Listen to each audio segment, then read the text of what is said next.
समझ आ जाती है। तो कैसे हम जब ये जुड़ जाते हैं इस दातार से, तो वो फ़र्क भी जो बात होती है कि जिस तरह उदाहरण एक बारिश की बूंद जब सागर पे पड़ती है तो वो सागर ही बन जाती है, फिर वो बारिश की बूंद और सागर में कोई फ़र्क नहीं रह जाता, वो इस तरह एक में खो जाते हैं। जैसे अक्सर गीत में भी सुनते हैं, शायद दासी वर्ड्स थोड़े गलत कर दे क्योंकि दासी को मराठी नहीं आती, कि मी देवाचा, कुछ ऐसा ही होता है कि सत्य में हम हैं, एक देव मेरा है, मैं देव की हूँ। और कैसे ये एकमिक वाले भावना, तो कैसे हर कोई एक जब मान लेता है कि परमात्मा और मुझ में कोई फ़र्क नहीं, तो फिर एक ही हो जाते हैं। जैसे हम कहते भी हैं कि ब्रह्म ज्ञानी आप निरंकार, कि जब एक शरीर के अंदर चाहे ये आत्मा इस परमात्मा की अंश होकर भी फिर भी ये एक ही बन जाती है, परमात्मा ही होते हैं ब्रह्म ज्ञानी, कोई फ़र्क नहीं रहता। ये ऐसे ही हमने हर समय जब रहेंगे इस परमात्मा के साथ, तो फिर अपने एक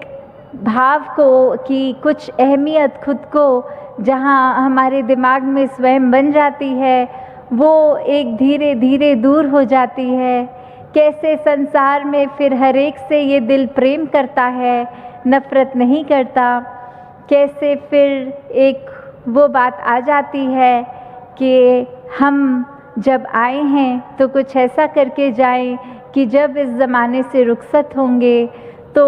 जो भी हमारे जान है वो ऐसा सोचे हमारे बारे में कि ये इंसान कितना अच्छा एक वाकई ही मनुष्य था, जो मानवीय गुणों से भरा था, हर एक के लिए अच्छा करने की कोशिश, हर एक के लिए जहाँ एक उपस्थित हो सकते थे हुए, हर एक को आराम देने का प्रयत्न ज़िंदगी भर रहा।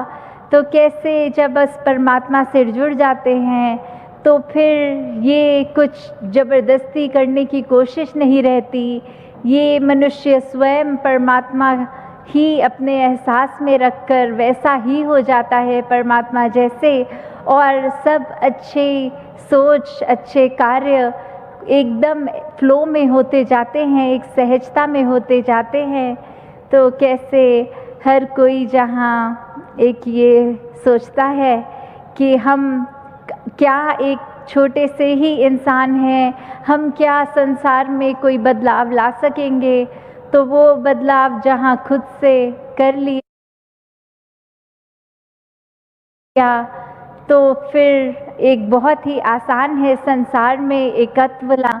क्योंकि इस निराकार के साथ जुड़ के जब हो गए तो हम खुद ही एक बन गए और फिर ये एकता ही हर जगह रहेगी।